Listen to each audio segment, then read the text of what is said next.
Hey, Jason Tushman back here with episode 52 of Spot On Patient Acquisition Best Practices. As always, thank you for your time. And all we ask in return is if you like this, if you find this content valuable, please share it with some of your associates in the industry. So today we're going to talk about the patient retention map. This should be an absolute understanding in any practice of how you're going to manage your patients. The issue that comes up so many times in practices is that they damage patient retention, they damage patient engagement because they don't have a map and they don't have a process by which to manage it by. So our best practices are, first, as we've talked about before, you've got to have a technology involved to allow you to scale and handle more with less. You've got to map this. You've got to have an understanding of what's going to happen at each point in the process. And third, you've got to have consistent measurement. Not just measure this once a year, but manage this on a weekly basis and understand why things are improving or not. So let's look at the basic fundamental map that each practice should have in existence. You get a phone or email lead that comes in.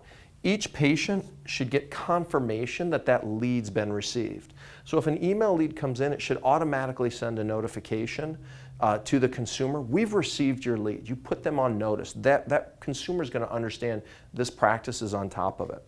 The second is that if you schedule an appointment with that person, that they get appointment reminders, right? And those should be by text, email, and phone. So you want to make sure that that person has the appropriate reminders of when their consult is. Then once you have the consult, okay, you then want to have a consult survey go out, okay? So at this point, after they've had the consult, you should have a survey. How did we do? Did we give you all the information that you need? Did we welcome you in a warm and inviting environment? Did you like our facility? Understand how the process is going. Third, if they have a procedure, if they go through and they spend money with you, if they engage with you at that level, you should have a second survey. How was the procedure? Did we meet your expectations? Did we exceed your expectations? If we didn't, why? Would you refer us to a friend? Were we that good? Okay, so these are measurements that you should understand consistently from these surveys.